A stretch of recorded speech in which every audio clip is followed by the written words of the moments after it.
Bismillahirrahmanirrahim. Assalamualaikum warahmatullahi wabarakatuh. Alhamdulillahirabbil alamin. Wassalatu wassalamu ala Rasulillah wa ala alihi wa sahbihi wa mawalah. La haula wa la quwwata illa billah. Asyhadu an la ilaha illallah wahdahu la syarikalah wa asyhadu anna Muhammadan abduhu wa rasuluh la nabiyya wa la rasulahu ba'da, amma ba'd.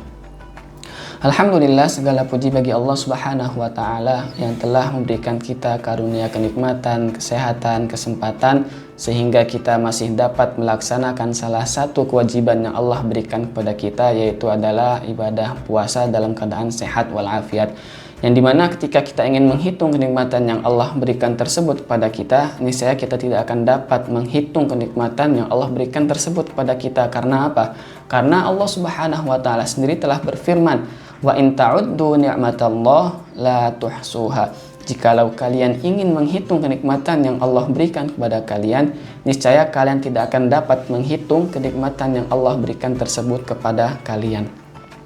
Kemudian salawat serta salam tetap tercurahkan kepada junjungan besar Nabiullah Muhammad sallallahu alaihi wasallam beserta keluarganya, sahabatnya, tabi'in, tabi'ut tabi'in, dan beserta umatnya yang senantiasa mengikuti sunnah-sunnah beliau hingga yaumil kiamah kelak. Jamaah kurma yang semoga Allah Subhanahu wa taala rahmatin dan Allah ridhai. Kita sebagai umat manusia, sebagai seorang hamba, pasti menginginkan yang namanya sebuah kebahagiaan yang hakiki. Baik itu orang yang memiliki jabatan ataupun orang yang tidak memiliki jabatan. Baik itu orang yang kaya ataupun orang yang miskin. Baik itu orang yang selalu berbuat dosa ataupun sebaliknya. Orang yang selalu berbuat amal baik, berbuat amal soleh, pasti menginginkan yang namanya sebuah kebahagiaan yang hakiki itu. Akan tetapi pertanyaannya, bagaimana caranya agar supaya kita itu bisa mendapatkan kebahagiaan tersebut? Imam Ibnu Qayyim Al-Jauzi menjelaskan di dalam kitabnya Wabilus Shayyib bahwasanya Rasulullah Shallallahu Alaihi Wasallam menjelaskan pada kita, memberikan kita resep, 3 resep. Yang pertama yaitu adalah asyukru ni'mati, yaitu mensyukuri nikmat Allah Subhanahu wa taala. Kemudian yang kedua as-sabru 'alal bala, yaitu sabar terhadap ujian yang Allah berikan kepada kita. Kemudian yang ketiga yaitu adalah at-taubatu minadz-dzambi, yaitu bertobat kepada Allah ketika kita melakukan sebuah kesalahan. Yang pertama yaitu adalah asyukru ni'mati, yaitu bersyukur terhadap kenikmatan yang Allah berikan kepada kita. Imam Al-Ghazali menjelaskan kepada kita bahwasanya syukur ini memiliki 4 komponen dasar. Yang pertama yaitu adalah asyukru bil qalbi, kemudian yang kedua yaitu asyukru bil lisan, kemudian yang ketiga asyukru bil amal, kemudian yang keempat yaitu adalah al-hifad. Yang pertama yaitu syukru bil qalbi, dengan hati. Ketika kita diberikan oleh Allah Subhanahu wa taala kenikmatan, kita diberikan kenikmatan, kita meyakini bahwasanya segala kenikmatan tersebut datangnya dari Allah Subhanahu wa taala. Baik itu besar ataupun kecil kenikmatan tersebut, banyak ataupun sedikit kenikmatan tersebut, itu datangnya dari Allah Subhanahu wa taala. Wa ma bikum min ni'matin faminallah. Dan segala apapun yang ada dalam diri kalian berupa sebuah kenikmatan, itu datangnya dari Allah Subhanahu wa taala. Maka dari itu ketika kita sudah meyakini segala kenikmatan yang ada di dalam diri kita itu datangnya dari Allah Subhanahu wa taala, baik itu besar ataupun kecil, banyak ataupun sedikit, maka kita masuk ke komponen yang kedua tadi, asyukru bil lisan. Lisan kita akan mengucapkan spontan lafaz alhamdulillahirabbil alamin. Segala puji bagi Allah Subhanahu wa taala. Walaupun orang lain yang memberikan kenikmatan tersebut kepada kita, akan tapi kita meyakini bahwasanya orang tersebut itu hanyalah sebagai perantara agar Allah Subhanahu wa taala memberikan kenikmatannya kepada diri kita. Al yang terdapat di dalam kalimat alhamdulillah ini bermakna berarti al-istighraq, yaitu keseluruhan. Jadi segala pujian itu tertuju dan bermuara hanya kepada Allah Subhanahu wa taala. Walaupun orang lain tadi memberikan kenikmatan tersebut, bahwasanya sejatinya hanya Allah Subhanahu wa taala yang memberikannya, dan beliau itu menjadi seorang perantara saja agar supaya kenikmatan yang Allah berikan tersebut sampai kepada kita.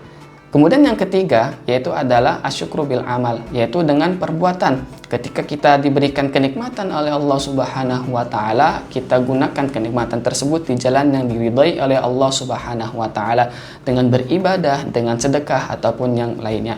Kemudian yang keempat yaitu adalah menjaga kenikmatan tersebut agar tidak hilang dari dalam diri kita. Kemudian resep yang kedua yang diberikan oleh Rasulullah Shallallahu Alaihi Wasallam yaitu adalah as-sabru alal bala, yaitu adalah sabar terhadap ujian yang Allah berikan kepada kita. Di dalam Al-Quran disebutkan, innama yuwaffas sabiruna ajrahum bighairi hisab. Sesungguhnya cukuplah bagi orang-orang yang sabar itu pahala yang tanpa batas. Di sini bisa dilihat dari ayat tersebut bahwasanya pahala sabar ini sangat besar. Bahkan tidak ada hitungan lipat gandanya. Maka dari situ di sini kita ambil contoh saja. Makhluk yang paling mulia yaitu adalah Rasulullah Shallallahu Alaihi Wasallam ketika dilempari batu, ketika dihina, beliau masih sabar. Bahkan sampai suatu ketika malaikat itu bertanya kepada Rasulullah Shallallahu Alaihi Wasallam untuk mengangkat sebuah gunung, sebuah bukit untuk dibalikkan ke kaumnya yang menghina dan mencaci maki beliau. Akan tapi Rasulullah SAW tetap bersabar. Kata Rasulullah SAW, jangan engkau balikkan bukit tersebut, karena saya berharap kepada Allah Subhanahu wa Ta'ala kelak di umatnya, kelak di kaum tersebut akan tumbuh, akan muncul suatu kaum yang menyembah Allah Subhanahu wa Ta'ala. Kemudian yang ketiga yaitu adalah resep yang ketiga yang diberikan Rasulullah SAW kepada kita, yaitu at-taubatu minadz dzambi, yaitu bertaubat kepada Allah Subhanahu wa Ta'ala ketika kita melakukan sebuah kesalahan. Di dalam sebuah hadis disebutkan, kullu bani Adam khata'un wa khairul khata'ina at-tawwabun. Setiap dari anak keturunan cucu Adam memiliki sebuah kesalahan, dan sebaik-baik orang yang memiliki sebuah kesalahan yaitu adalah orang-orang yang bertaubat. Kita pasti sudah tidak asing dengan cerita Nabi Adam alaihissalam, yang dimana ketika Nabi Adam melakukan sebuah kesalahan, kemudian Allah Subhanahu wa Ta'ala menghukum Nabi Adam beserta istrinya dan diturunkan dari jannahnya Allah ke langit dunia, ke dunia ini. Akan tetapi Nabi Adam alaihissalam segera menyadari kesalahan tersebut dan kembali kepada Allah Subhanahu wa Ta'ala dengan taubatan nasuha, yang dimana Nabi Adam akan kembali lagi ke jannahnya Allah Subhanahu wa Ta'ala. Jadi 3 resep ini semoga dengan apa yang saya sampaikan ini bisa membuat para jamaah semuanya mengerti bahwasanya kebahagiaan tersebut yang disebutkan oleh Rasulullah yaitu adalah jannahnya Allah Subhanahu wa Ta'ala. Semoga kita bisa menjadi orang yang ketika Allah Subhanahu wa Ta'ala berikan kenikmatan, kita bersyukur, kemudian kita diberi ujian, kita bersabar kepada Allah Subhanahu wa Ta'ala, dan kemudian ketika kita berbuat kesalahan kepada Allah Subhanahu wa Ta'ala, kita segera bertaubat kepada Allah Subhanahu wa Ta'ala. Mungkin sekian dari saya, kurang dan lebihnya saya mohon maaf. Saya akhiri. Wassalamualaikum warahmatullahi wabarakatuh.